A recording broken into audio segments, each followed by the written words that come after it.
আচার্য exclusive চ্যানেলে তোমাদের সকলকে স্বাগত জানাই।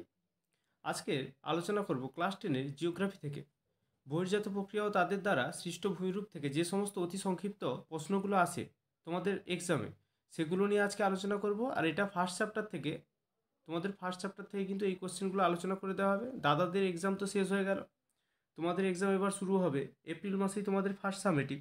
তাই কিন্তু তোমাদের 3টে থেকে 4টে চ্যাপ্টার যেরকম তোমাদের স্কুলে সিলেক্ট করে সেরকমই কিন্তু হয়ে থাকে। চলো ফার্স্ট চ্যাপ্টার নিয়ে আজকে আলোচনা করব, আর এইখানে আলোচনা করব তোমাদের অতি সংক্ষিপ্ত প্রশ্নগুলি নিয়ে।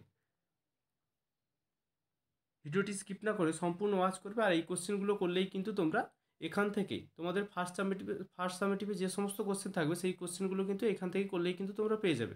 আর তার সঙ্গে সঙ্গে তোমাদের থার্ড সামেটিভ অর্থাৎ টেস্টের জন্য যে কোশ্চেনগুলো সেগুলোও কিন্তু এখান থেকে পেয়ে যাবে। আর এইখান থেকেই কিন্তু প্রথমেই তো একবারে সাজেশন হিসাবে তোমাদের কম করে দিলে তো হবে না, বইটা খুঁটিয়ে খুঁটিয়ে পড়ে যেখান থেকে কোশ্চেনগুলো আসার সম্ভাবনা খুব এবং দাবি রাখে সেই কোশ্চেনগুলোই আজকে আলোচনা করব। এখানে মোট 63টি কোশ্চেন আছে, আর এটা কিন্তু এক্সামের প্রিপারেশনের জন্য এই কোশ্চেনগুলো দেওয়া হচ্ছে। অবশ্যই এটা ভেবো না যে এটা সাজেশন, এটা কিন্তু কোনো সাজেশন নয়। এটা হচ্ছে তোমাদের প্রিপারেশন যাতে ভালোভাবে হয় তার জন্য কিন্তু এই কোশ্চেনগুলো দেওয়া হচ্ছে। তাই সব কিছুই তোমাদের করতে হবে। ফার্স্ট সামেটিভে যে সমস্ত কোশ্চেনগুলো আসবে সেই কোশ্চেনগুলোর কথা মাথায় রেখে এবং তোমাদের ফার্স্ট চ্যাপ্টার থেকে যে সমস্ত কোশ্চেনগুলো হয় সেগুলোর কথা মাথায় রেখে করা হচ্ছে এই ভিডিওটা। চলো শুরু করা যাক। 1 নম্বর কোশ্চেন বলছে, রসেমতানে কী কারণে সৃষ্টি হয়? না হিমবাহের ক্ষয়কার্যের ফলে সৃষ্টি হয় রসেমতানে। 2 নম্বর কোশ্চেন বলছে, হিমবাহের ক্ষয়ের ফলে সৃষ্ট সমুদ্র উপকূলে জলমগ্ন উপত্যকাকে কী বলে? জলমগ্ন উপত্যকাকে কিন্তু ফিয়র্ড বলে। 3 নম্বর কোশ্চেন বলছে, হিমশিঁড়িতে সৃষ্ট হ্রদকে কী বলে? প্যাটারনোস্টার হ্রদ বলে। 4 নম্বর কোশ্চেন বলছে, হিমবাহ পর্বতগাত্রের মধ্যে সংকীর্ণ ফাঁককে কী বলে? বার্কশুন্ড বলে। 5 নম্বর কোশ্চেন, বিশ্বের দীর্ঘতম মহাদেশীয় হিমবাহটির নাম লেখো। বিশ্বের দীর্ঘতম মহাদেশীয় হিমবাহটির নাম কিন্তু ল্যাম্বার্ট। 6 নম্বর কোশ্চেন বলছে, ঝুলন্ত উপত্যকায় গড়ে ওঠে জলপ্রপাত। ঝুলন্ত উপত্যকায় তাহলে গড়ে ওঠে কিন্তু জলপ্রপাত। 7 নম্বর কোশ্চেন, পৃথিবীর দ্রুততম হিমবাহটির নাম কি? গ্রিনল্যান্ডের জ্যাকব সভ্যান। 8 নম্বর কোশ্চেন বলছে, হিমবাহের ও জলধারার মিলিত কার্যের ফলে সৃষ্টি হয় ভূমিরূপটি। বহিঃবিধৌত সমভূমি কিন্তু সৃষ্টি হয়। 9 নম্বর কোশ্চেন বলছে, হিমবাহের সঞ্চয় কার্যের ফলে সৃষ্ট উল্টানো নৌকার ন্যায় ভূমিরূপটির নাম লেখো। ভূমিরূপটির নাম হলো কিন্তু ড্রামলিন। 10 নম্বর কোশ্চেন, ঝুলন্ত উপত্যকায় কোন হিমবাহ সৃষ্টি হয়? পার্বত্য হিমবাহ কিন্তু সৃষ্টি হয়।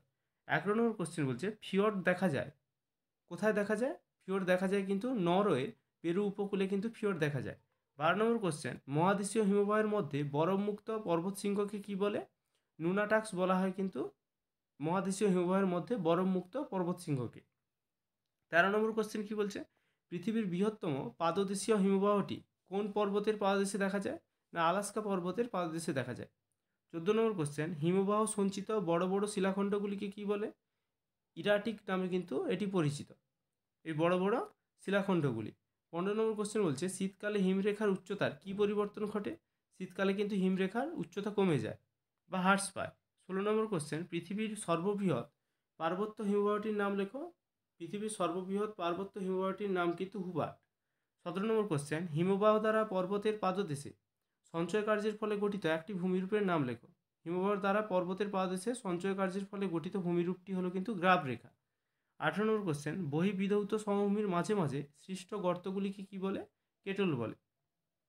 19 নম্বর কোশ্চেন, পর্বতের পাদদেশের হিমবাহকে কি বলে?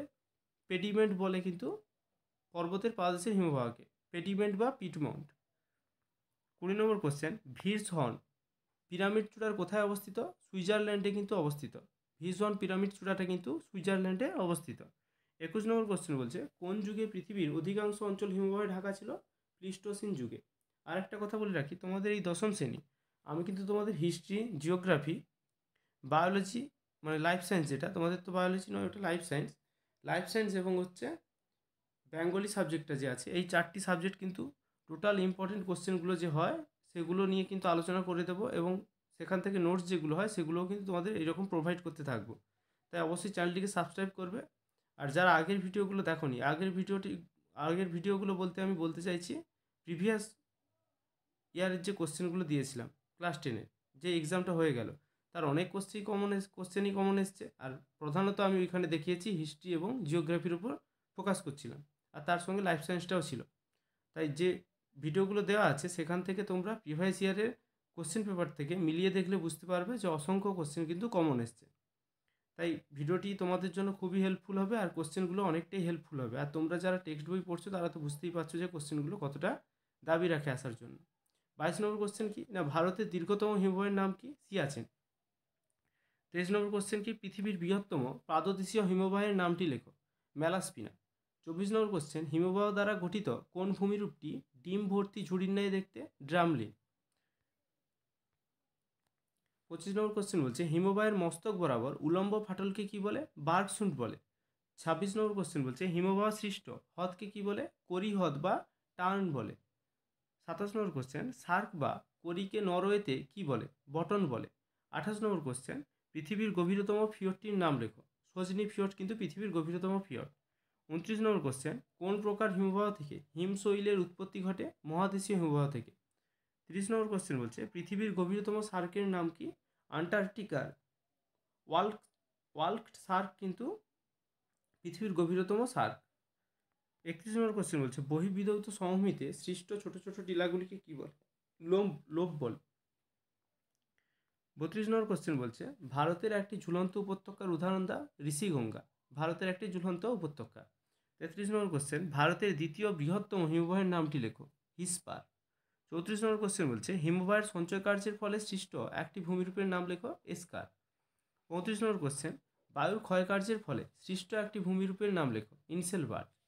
36 নম্বর কোশ্চেন, কঠিন ও কোমল শিলার উলম্ব অবস্থানের ফলে সৃষ্ট ভূমিরূপকে কী বলে? ইয়ারদাং বলে।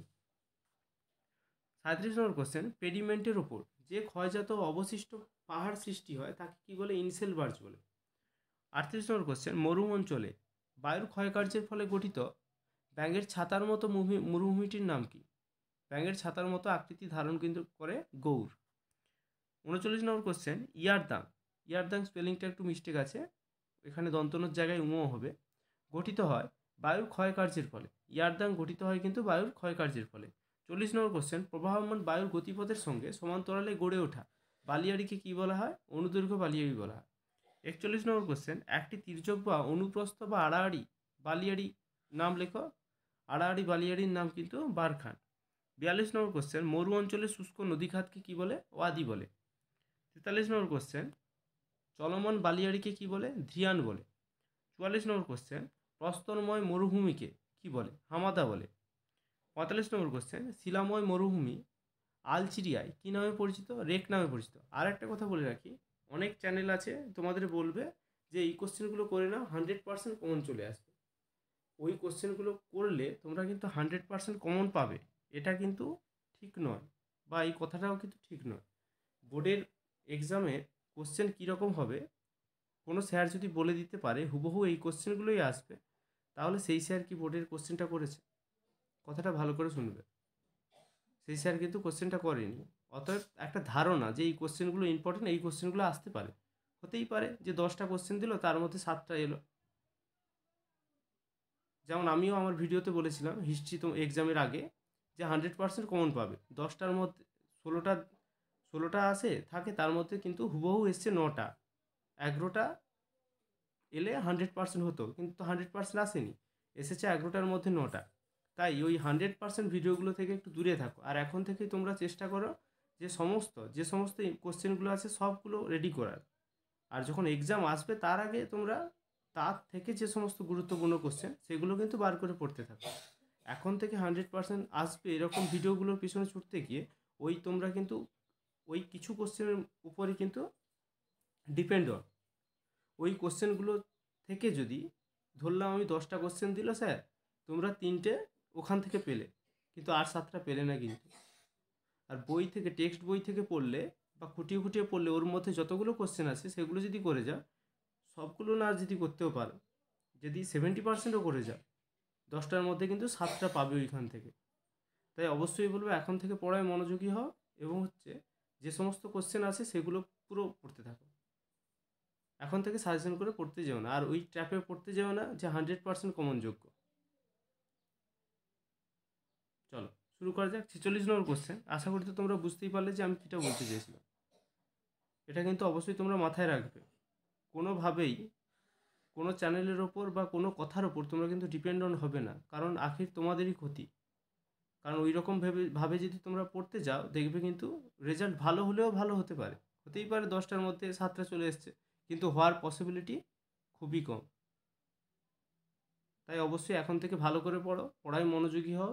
এবং এখন তো সবে তোমাদের স্টার্ট হলো, ফেব্রুয়ারি মাস পড়লো, 1 মাস সবে হয়েছে, ফেব্রুয়ারি মাস পড়লো, তোমাদের মানে ফার্স্ট সামেটিভ যেটা সেটা তো এপ্রিল মাসে হবে। আর আমি তোমাদের বলছি, আমি এখানে কোশ্চেনগুলো সব ইম্পর্টেন্ট কোশ্চেনগুলো নিয়ে আলোচনা করব। আর আলোচনা করলেই তো হয়ে যাবে, তোমরা তো রেডি হয়ে যাবে। তার মধ্যে থেকে যে সমস্ত কোশ্চেন খুব গুরুত্বপূর্ণ সেগুলো নিয়ে কিন্তু আবার আলাদা করে ভিডিও বানিয়ে দেবো। তাই জুড়ে থাকো, তাই কিন্তু তোমাদের এখান থেকে নম্বর পাওয়ার পসিবিলিটি অনেক বেশি এবং জানার পসিবিলিটিটাও অনেক বেশি। কারণ যত তোমরা কোশ্চেনের সঙ্গে মনোযোগী হয়ে কোশ্চেনগুলোর দিকে ধ্যান দেবে, তত নতুন নতুন কোশ্চেন খুঁজে পাবে এবং সেখান থেকেই তোমাদের তৈরি হয়ে যাবে, সেখান থেকেই তোমরা রেডি হয়ে যাবে। চলো, 46 নম্বর কোশ্চেন বলছে, মরু ও মরুপ্রায় অঞ্চলে নিম্নভূমিতে অবস্থিত লবণাক্ত জলের হ্রদকে কী বলে? প্লায়া বলে। 47 নম্বর কোশ্চেন, মরু অঞ্চলে ইনসেলবার্জের থেকে ছোট অবশিষ্ট পাহাড়কে কী বলা হয়? বর্নহার্ট বলা হয়, বা বার্নহার্টও অনেক বইতে লেখা আছে। 48 নম্বর কোশ্চেন বলছে, বালিময় মরুভূমিকে সাহারায় কী বলে? আর্ক বলে। 49 নম্বর কোশ্চেন, বায়ু ও জলধারার সম্মিলিত কার্যের ফলে গঠিত ভূমিরূপটির নাম লেখো। পেডিমেন্ট। 50 নম্বর কোশ্চেন, পৃথিবীর বৃহত্তম মরুভূমিটির নাম লেখো। সাহারা মরুভূমি। 51 নম্বর কোশ্চেন, বায়ু প্রবাহের 4টি ক্ষয়জনিত ভূমিরূপের নাম লেখো। গৌর, ইনসেলবার্জ, জিউগ্যান ও ইয়ারদাং। এখানেও ইয়ারদাং স্পেলিংটা মিস্টেক আছে, টাইপিং তো তাই মিস্টেক হয়ে গেছে। 52 নম্বর কোশ্চেন, পেডিপ্ল্যানের উপর অবস্থিত অনুচ্চ টিলাগুলিকে কী বলে? ইনসেলবার্জ বলে। 53 নম্বর কোশ্চেন, পেডিমেন্ট শব্দটি প্রথম কে ব্যবহার করেন? জি.কে. গিলবার্ট। 54 নম্বর কোশ্চেন, ভারতের বৃহত্তম নদীদ্বীপটির নাম লেখো। আসামের ব্রহ্মপুত্র নদীর ওপর মাজুলি। মাজুলি কিন্তু ভারতের বৃহত্তম নদীদ্বীপ। 55 নম্বর কোশ্চেন, পৃথিবীর বৃহত্তম নদীদ্বীপটির তাহলে নাম কি? পৃথিবীর বৃহত্তম নদীদ্বীপটির নামটি হচ্ছে ইলহাদা মারাজো। এটা কিন্তু আমাজনের মোহনায় গড়ে উঠেছে। 56 নম্বর কোশ্চেন, পৃথিবীর দীর্ঘতম উপত্যকায় হিমবাহের নাম লেখো। আলাস্কার Hubbard. 57 number question, the land of fjord কাকে বলে? নরওয়েকে কিন্তু দ্য ল্যান্ড অফ ফিওর্ড বলা হয়। 58 নম্বর কোশ্চেন বলছে, বাস্কেট অফ এগ টোপোগ্রাফি নামে পরিচিত ড্রামলিন। 59 নম্বর কোশ্চেন, বহির্বিধৌত সমভূমি নদী দ্বারা বিচ্ছিন্ন হলে তাকে কি বলে? ভ্যালি ট্রেন বলে।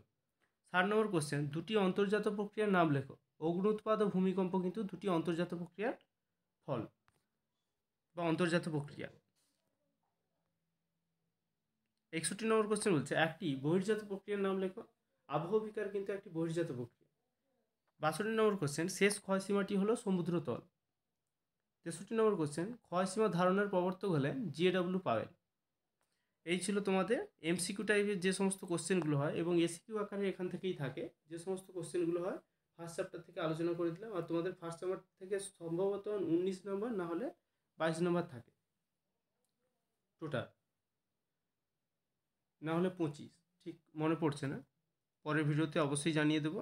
আর এখান থেকে তোমাদের এর পরের ভিডিওতেই আমি কিন্তু তোমাদের জিওগ্রাফি থেকে 2 নম্বরের যে সমস্ত কোশ্চেনগুলো হয় এই চ্যাপ্টার থেকে, আর তার সঙ্গে সঙ্গে 5 নম্বরের যে কোশ্চেনগুলো হয় এবং 1 নম্বরের যে কোশ্চেনগুলো হয় পরের ভিডিওতে কিন্তু নিয়ে আসবো। অবশ্যই চ্যানেলটিকে সাবস্ক্রাইব করবে আর ভিডিওটি ভালো লেগে থাকলে একটা লাইক প্রদান করবে। আর তার সঙ্গে সঙ্গে বলে রাখি, তোমরা কিন্তু অবশ্যই এখন থেকেই পড়া করতে থাকো, কারণ যেটা বললাম ওই 100% সাজেশনের চক্করে কিন্তু তোমরা কেউ পড়ো না, কারণ ওটা এক ধরনের ট্র্যাপ। ভিউজ পাওয়ার একটা ট্র্যাপ। তাই অবশ্যই বইটা খুঁটিয়ে খুঁটিয়ে পড়ো। ওই রকম 100% সাজেশন থেকে তোমরা পাস করতে পারো, কিন্তু ভালো নাম্বারে আশা করো না। আমি 15টা কোশ্চেন দিলাম, বললাম এখান থেকেই আসবে, এখান থেকে এগুলো আমার গুরুত্বপূর্ণ মনে হচ্ছে, কিন্তু বোর্ডের যে স্যাররা বা ম্যামরা কোশ্চেন করছেন তাদের কাছে ওই কোশ্চেনগুলো ইম্পর্টেন্ট নাও হতে পারে, বা ইম্পর্টেন্ট থাকলেও ওই কোশ্চেনগুলো দেবে তো আমার কিছু কথা নেই। অনেকই ইম্পর্টেন্ট কোশ্চেন আছে, পুরো বইটাই ইম্পর্টেন্ট, তাদের উপর ডিপেন্ড করছে কোন কোশ্চেনটা দিবে। 10টা কোশ্চেন দিল, তার মধ্যে 7টা পড়ে গেল, ঠিক আছে, তখন তুমি ভাবলে ওই স্যারটা খুব ভালো করেছে। কিন্তু যদি না আসে 3টে পেলে, তখন তুমি পাস তো করে গেলে কিন্তু ভালো রেজাল্ট হবে না। তো এখন থেকেই পড়ায় মনোযোগী হও, আর যে সমস্ত ইম্পর্টেন্ট কোশ্চেন এবং যে সমস্ত কোশ্চেনগুলো আছে সেগুলো নিয়ে কিন্তু এখন থেকেই মনোযোগ হও। Thank you. আজকে এই পর্যন্ত থাকলো, পরের ভিডিওতে দেখা হচ্ছে।